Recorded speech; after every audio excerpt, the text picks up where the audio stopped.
This program is brought to you by Community Trust Bank, Medical City, Bid Select, and the Neely School of Business at TCU. Welcome to Platforms, the life-lifting news program for women. Now, here's your host, Shivaun Palmer. Hey, welcome everybody to Platforms, the life-lifting news program for women. This week we're on the campus of Northwood University in Cedar Hill, Texas. We're here for the kickoff event for the 2010 Peace Through Business program. Peace Through Business was designed to provide long-term business support for women entrepreneurs from Rwanda and Afghanistan. The program was founded by Dr. Terry Neese, who is the CEO and founder of the Institute for the Economic Empowerment of Women. Our guest today is Cindy Brinkley. Cindy is the Senior Vice President for Talent Development and the Chief Diversity Officer for AT&T. AT&T has been a huge supporter of the Peace Through Business program. We're delighted to have her on today's show. Cindy, welcome. Thank you. It's great to be here. Let's give our audience a little bit of background about this remarkable program, Peace Through Business. You know, we are really excited about this program. This is one of those game-changing programs where we bring women in from third world countries that have really been torn apart by war and everything else, and come into here, and they go to classroom training here at Northwood. They are involved in a mentoringship program across the country with women-owned business owners, and then they also interact with corporate women, our corporate women at AT&T, and have a little mentoring session there. And so, you know, I think as it's been shown is that if you educate women and give them opportunities, you really change the country, and I think this is one of those programs that does just that. So we're really excited about it. That's terrific. How did AT&T initially get involved with the program? How were you approached about this? You know, we have one of our female executives who's actually on the board of the IEW, and so she brought it to us and thought this was a great idea. I thought it was a great idea, and it was enthusiastically supported around the company. And so we were really pleased to have the opportunity to be able to participate, not only with our female executives, but we're also providing them housing at our learning center.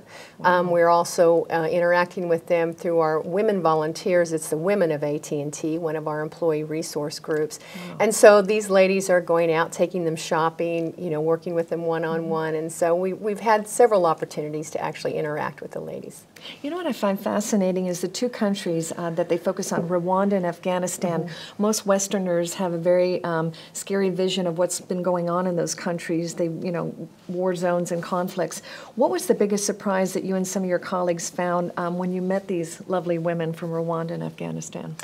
Well, I don't know if I would call it a surprise. I think what you'll find is that these are very committed, smart, determined women who have circumstances and odds that we can't even imagine in this country. We were talking last year at lunch and how just getting to work some days is a real challenge in terms of the obstacles that you have to overcome. They actually risk their lives. They actually risk their lives. I mean, with gunfire, with a whole host of things. So things that we can't even imagine in this country, that they're able to work through that, build these businesses. And I think that's what the exciting thing is. If you look at women who have gone through this program, in fact, there was a couple of statistics from last year, how the women have grown their businesses, how they've increased the number of employees that they've had. And so I think it's just a real win-win all the way around. Well, talk a little bit about the women of AT&T. So you said that they're providing support, you're providing housing at your center there, and what other activities are you guys involved with? We are going to have the opportunity to actually have lunch with them. We did this last year, and it was such a huge hit with our female executives in the sense of we bring 10 or so women in, and we actually have lunch and kind of had a mini mentoring session and spend time with them, talk about their businesses. And these are women at our corporation who have real expertise in finance and marketing and human resources, things that I think could be really valuable to these women. And so it's an opportunity to be able to spend time with them one-on-one and really interact. Do you find that even though they come from very different countries and very different cultures, that the women from Afghanistan or Rwanda connect on an almost immediate level, because at root we're all women and we're all much more similar than we are different. You know, I think that's very well said. And you know, at the end of the day, people are just people, and everybody really wants the same thing. They want to be able to have a successful business, to provide for their family, to be able to express themselves creatively through this, but really to really grow their business. And so there's a lot of commonalities there, and we all may have different customs, maybe different ways of approaching it, certainly different obstacles that we face. but I think at the end of the day, we're all just women and we're all trying to do the same thing. So it's really a great opportunity. I will tell you, I think, you know, the AT&T women, we think we get more out of it than they do, quite frankly, Really? because it's so rewarding for us to be able to spend time with them and to be able to share some of our expertise and to hear their stories and what they go through. And so we really enjoy it and really look forward to it.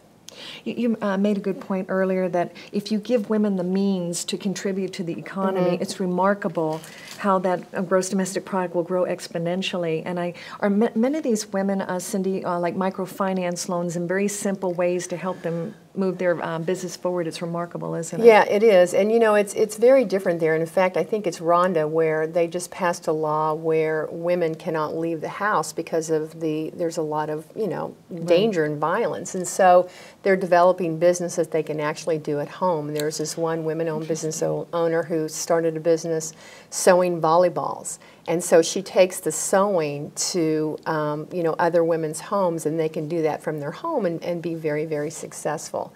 So yes, I mean, if you also look at these countries in the sense of number of males who've actually been killed because of war, it's kind of up to the women now in order to really build the country and to bring it to where it needs to be. And there's a tremendous spirit and a lot of optimism and a lot of determination in that area. So in terms of the business exchange, I mean, they're dealing with many of the same issues that women entrepreneurs in this country, you know, financing and writing a viable business plan and so forth. So these are all the issues you address. Absolutely, and they do that through a variety of ways. As I mentioned, they go to actually in-room classroom training here at Northwood. And then what they also do is they have a mentoring relationship with women-owned business owners here in this country.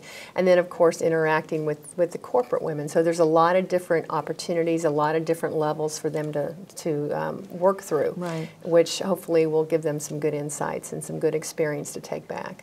We've got just about a minute left here in this segment, but I wanted to ask you, do most of these women have access to computers on their day-to-day basis, their business operation? They do, and in fact, we were talking about that last year because for many of them, I mean, that's how they do their business, right? If they don't have internet access, then it's really challenging for them to really even have a business plan. But yes, many of them do have access. Many of them, you know, they use their cell phones quite often, and so the technology, the enablement of technology, what that provides, it's just a huge success factor in them, you know, moving forward. Cindy, hold that thought. We're going to go to break. Folks, when we come back, we'll continue our conversation with Cindy Brinkley from AT&T. This is Shivaun Palmer with Platforms, the life-lifting news program for women.